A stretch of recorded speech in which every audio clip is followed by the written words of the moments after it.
You're about to watch 20 minutes of the best sports betting information show you can find anywhere. Stay with us. We got Thomas Davis, former Carolina Panthers great, and everything you need to know to make sure you win Week 4. We are Take the Points, presented by Betfred Sports. Welcome. My name, Jordan Schultz. This is Take the Points, presented by Betfred, right here on the game day. Your go-to destination for all things sports betting entertainment. Now, let's get to the show and run the table. And now it's time for the reveal, a weekly breakdown into what I saw in the NFL the previous week, both good and bad. Let's start with the good. The California quarterbacks, Matthew Stafford and the Rams, moved to 3-0. 4 touchdown passes against Tom Brady and the Bucs. Justin Herbert, the second-year man for the Chargers, has 4 straight road victories after starting 0-5. He's been incredible. He goes into Arrowhead and beats Patrick Mahomes on his own turf. Remember, the Super Bowl this season, SoFi Stadium. I wouldn't be surprised if we saw Rams-Chargers playing in the big game. 1-10. That's the number rookie quarterbacks are against the spread this season so far. Make it 1-11 because Mac Jones, despite getting 6.5 at home against Tom Brady, will not cover the spread. I like Tampa laying the big number on the road. Gauging the social media posts of the NFL, it's time now for action and reaction. Let's start with Chicago Bears head coach Matt Nagy. He's supposed to be an offensive mastermind. That's what we thought. Against the Cleveland Browns, Justin Fields, his rookie quarterback, 9 sacks, 1 net yard passing. Go back and watch the tape with Justin Fields against the Browns.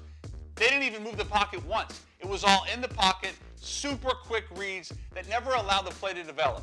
If I'm the Chicago Bears, I'm getting rid of Matt Nagy before it's too late. Moving on to the terrible towels of the Pittsburgh Steelers, it's time to bench Big Ben. The unfortunate reality for Big Ben is that when I've spoken with scouts and executives around the league, it's really the same issue.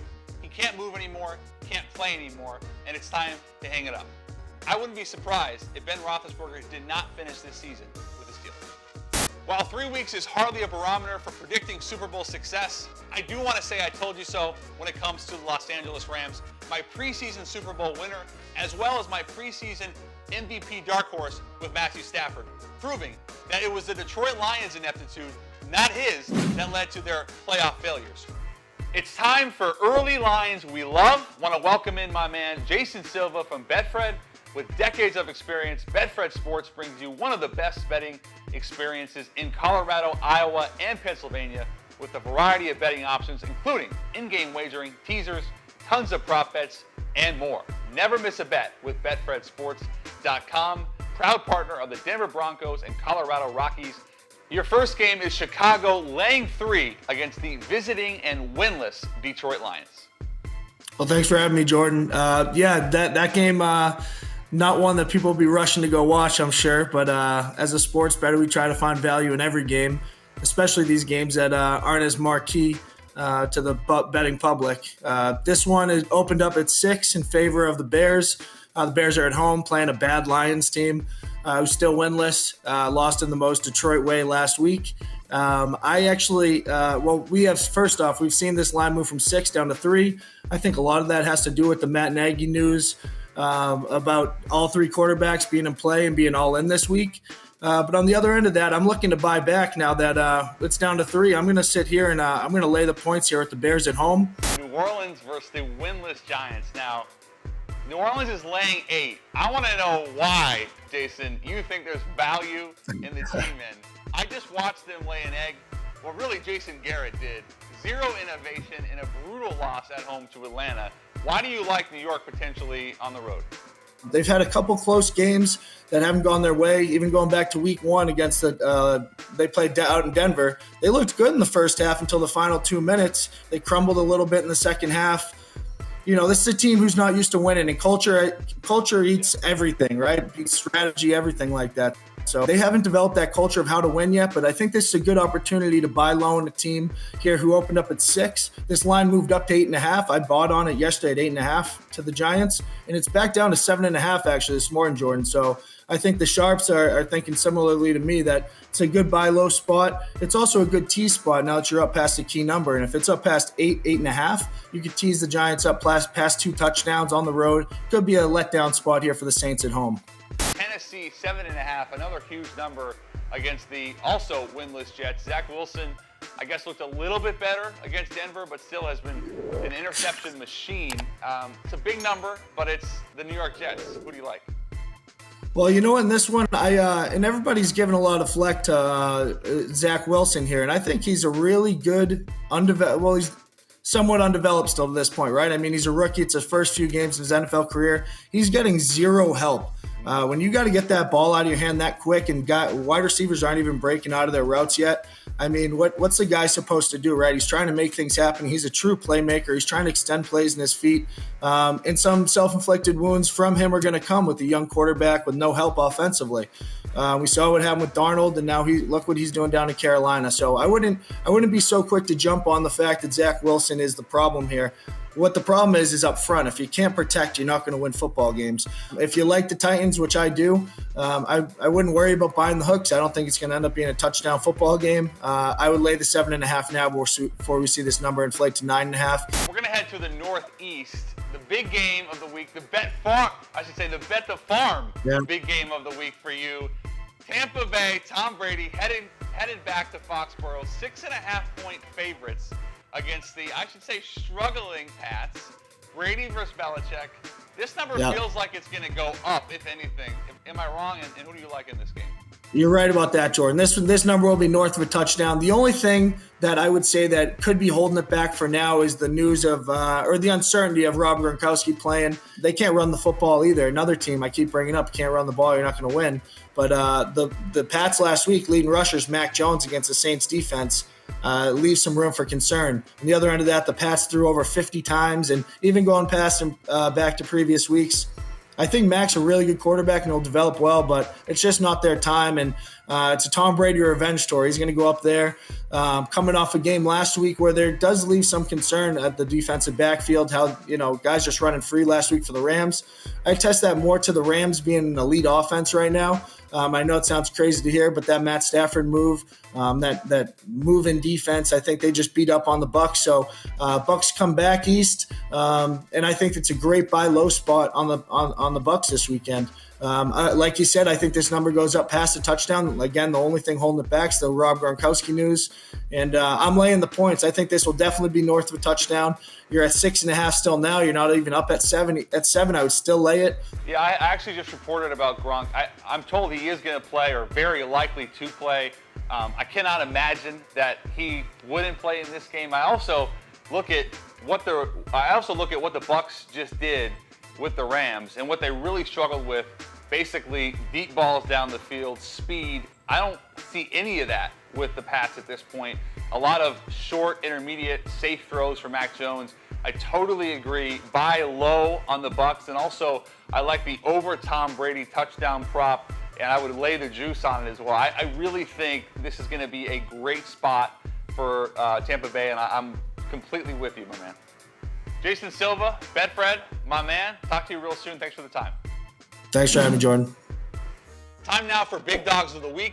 I love both these teams to cover and potentially win outright as well. We're going to the NFC West. Arizona getting 5 at the Rams. Now, I love the Rams, you know that, but I also think Arizona has a terrific opportunity. They're plus 37 on the road, 2-0 on the road. Kyler Murray has a great connection, not only with DeAndre Hopkins, but rookie Rondale Moore and Christian Kirk. In fact, in the Arizona Cardinals' 3 wins, they've had 3 different leading receivers.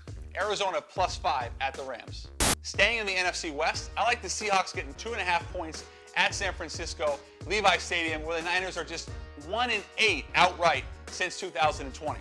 I think Russell Wilson and DK Metcalf will establish that same connection that we saw with Aaron Rodgers and Devontae Adams. Not only in the middle of the field, but on the sidelines as well. I think Chris Carson will run the ball, and I think Seattle wins this game outright in San Francisco.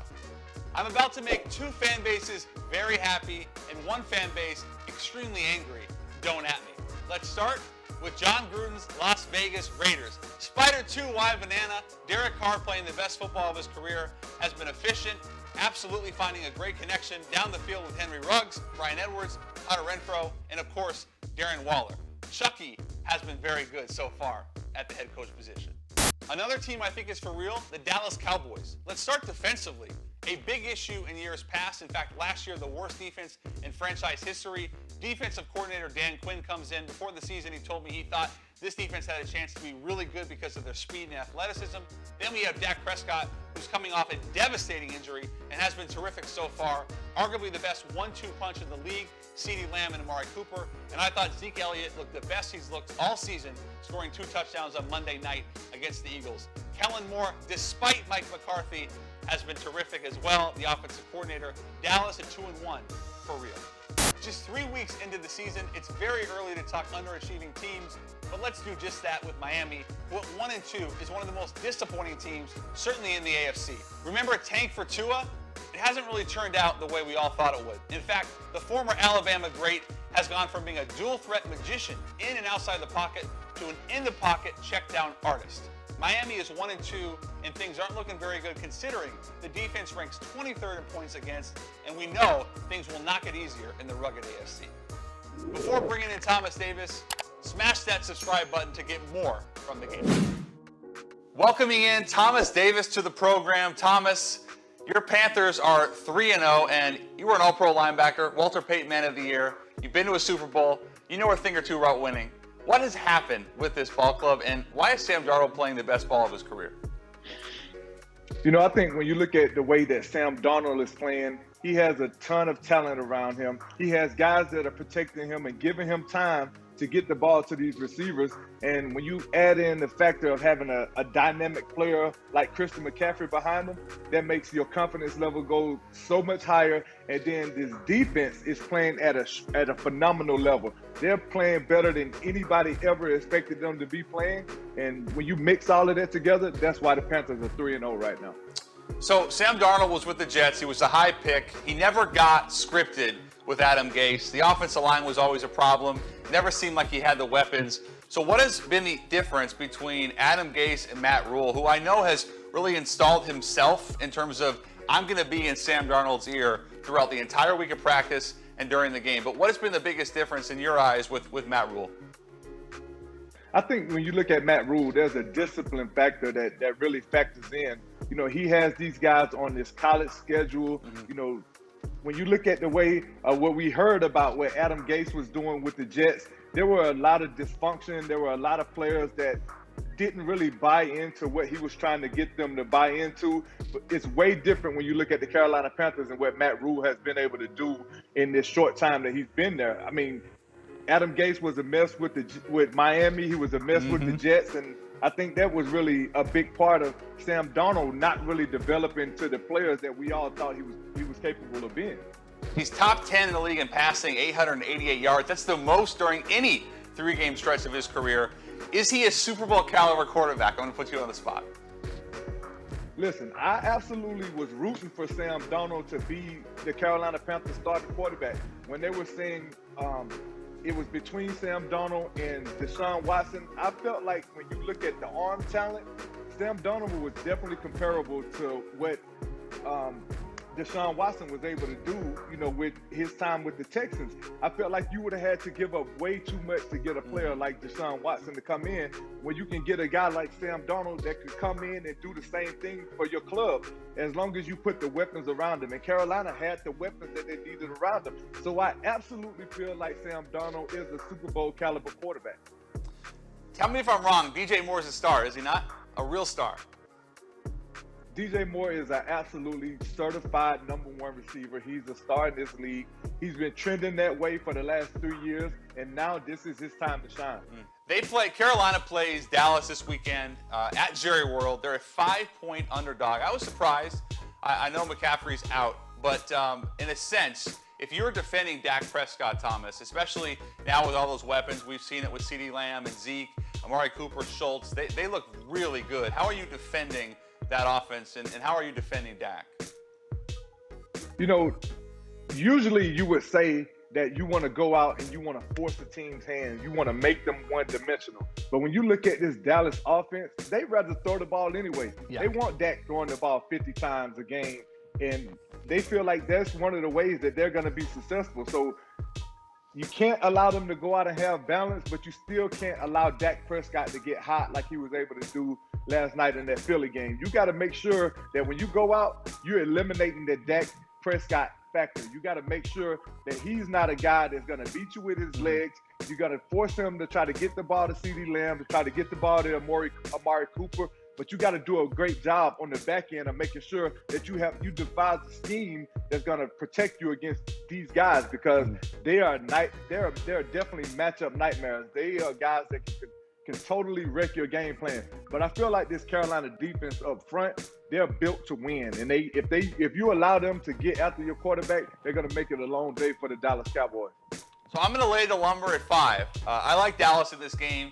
Not because I don't like Carolina. I really like the Panthers, but I have seen a totally different Cowboys offense with Kellen Moore calling the plays. In his second year, Mike McCarthy really allowed Kellen Moore to keep his offense, keep everything fast, as I said during the broadcast last night for Dak. So Carolina's getting 5. Are you taking the points? Better yet, are you taking the money line for the Panthers?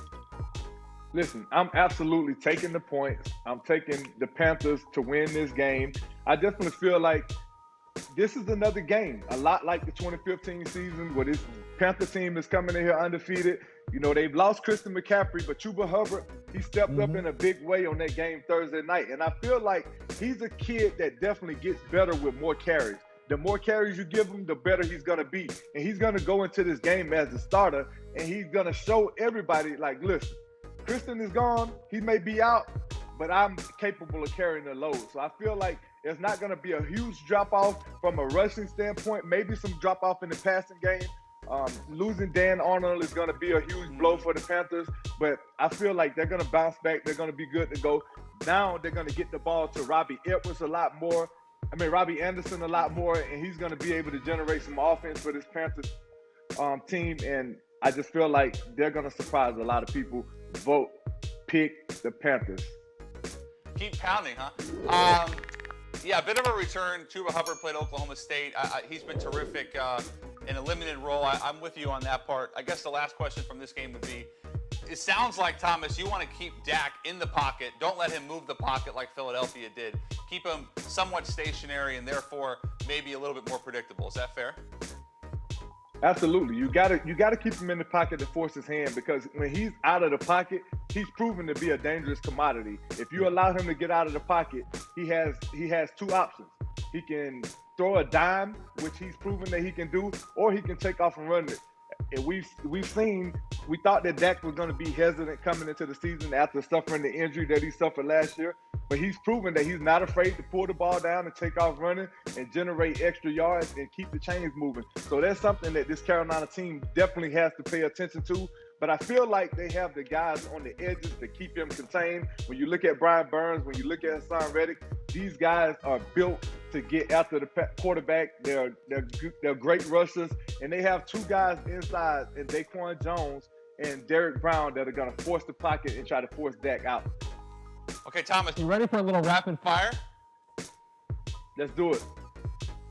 Who's the current, through week 3, NFL MVP? Tom Brady.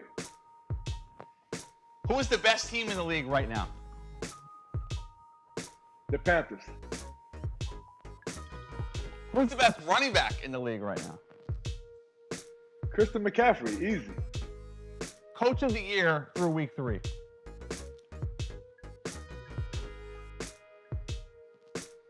Matt Rule. Okay, all right. Hey. Being a homer. Yeah, it's okay. I like that a lot. Kansas City's 1-2. Any concern at all? I would definitely say that there's some concern there. But if anybody can right that ship, it's definitely the Kansas City Chiefs. They are offensive juggernaut. They can score points with anybody. They just have to do a better job defensively of stopping people. I think that's been their biggest misfortune so far. And teams over the second and third week of the season, they've done a great job of shutting down Tyreek Hill. Travis Kelce has gotten off. You can't stop both of those guys, but if you can limit it one's production, then you have a great chance against the Chiefs, and that's what teams have been able to do. NFL offensive and defensive rookie of the year so far. So far, the offensive rookie of the year for me, I would definitely have to say would be Jamar Chase. He's a guy that, struggled during the preseason, but he's proven when the lights come on and it's time to play, he's shown up in a big way for that Bengals offense. Defensively, I would probably have to go with a guy, Asante Samuel Jr. He's a guy that's definitely stepped up in a big way. He's shown that he's capable of going out and playing at a high level and looking a lot like his dad and taking the ball away. Can the Panthers win the Super Bowl? I definitely feel like they can win the Super Bowl. When you look at the Panthers team and the way that they're built from a defensive standpoint, and defense wins championships. We all know that. And they have the best defense in the entire NFL, statistically and on paper. When you look at these guys coming together and Phil Snow calling plays, they've been able to get the job done. As long as the offense can continue to produce points at the rate that they have, now that Christian McCaffrey is hurt, we're going to find out a lot about this Panthers team.